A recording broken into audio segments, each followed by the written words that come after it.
So first, what do I think are the three most important qualities in a teacher?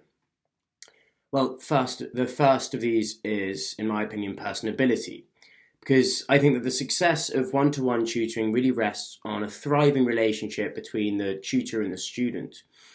I think that a teacher should relish the opportunity to work with bright young students and should see themselves as engaging in a two-way dialogue as opposed to being the only voice of truth.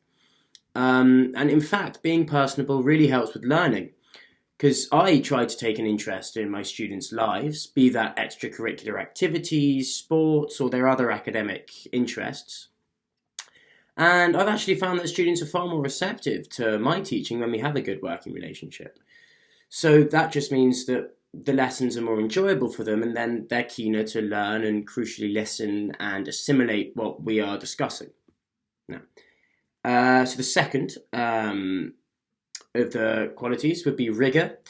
One really needs to be patient as a teacher and not move on to new concepts or lessons before being convinced that the student fully understands what they're discussing. It's really important for a tutor to be meticulous in this, and so we have to be constantly testing and constantly questioning, and we really can't be complacent.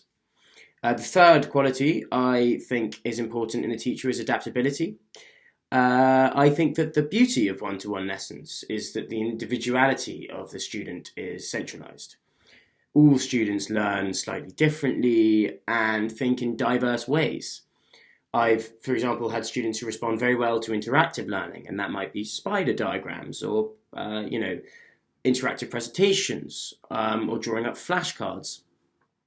However, on the flip side, I've also had students who respond well to more traditional seminar type lessons where, I'll give a short sort of lecture for 15 minutes and then we'll discuss and then there'll be a written task. So, this means that a teacher really needs to be able to quickly adapt to the style of learning and style of thought of each new student they're faced with from 1 hour to the next, and really we need to prioritize the students' needs and change teaching style when necessary.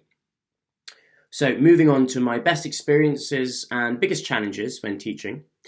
Well, to start with best experiences, these come when I really feel that the one-to-one system has caused a student to fully engage with the topic that we're discussing.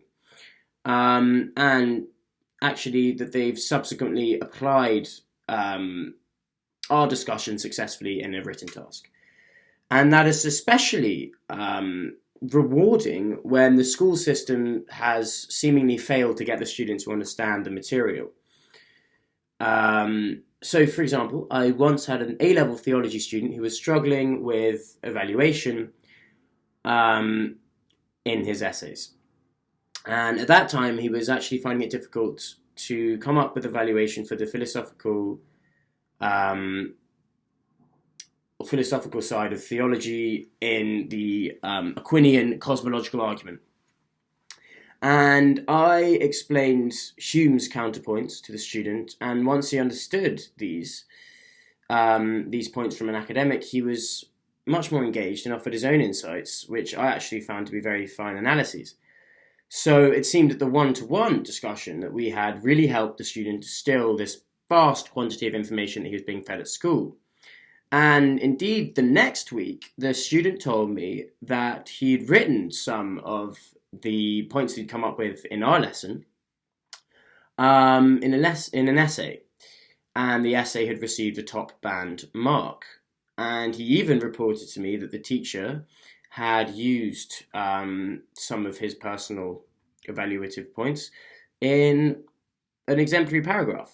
So, this was a very special experience as a teacher because I could tell that this was a very strong student who was simply struggling with theology because of the classroom lecture system. And so I kind of felt that my role as a supplementary tutor was fundamental to this student's academic development. In terms of challenges, I sometimes find it difficult when I have to teach two students of completely different levels back to back. So, for example, when I worked at a primary school, much of my work revolved around helping children with their reading. And often, in these 10-minute slots, I'd have one student who was very advanced and was able to fluently read full sentences at an impressive pace. But then in the next slot, I would have a student who was, more behind because of how primary school works. You have hugely different ages in one year group. And the student was unable to, form words or sentences. And quickly I'd have to rethink my teaching style and try to, spell out words phonetically or use color coding to separate out the sounds. And trying to quickly innovate my technique from one child to the next within a very short time was quite a challenge, but in fact was very rewarding when it worked out, and actually an exciting challenge to overcome. Finally, just to discuss briefly why I got into teaching and what else I do for work. I got into teaching for a couple of reasons. First, at university, I really missed the breadth of subjects that you are studying at school because, and suddenly when I picked up teaching at university, I was able to explore again things like 20th century history or English literature and even some science, which was a joy because I've always been quite all-rounded as a student, and I think that this need in the UK to specialise so early on is actually unnecessary.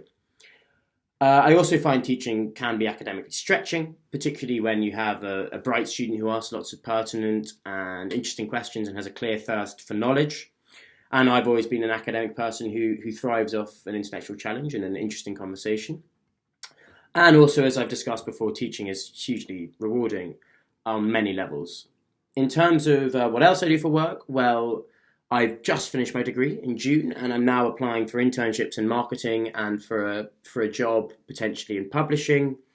But at the moment, everything's very open, and I'm looking forward to the future.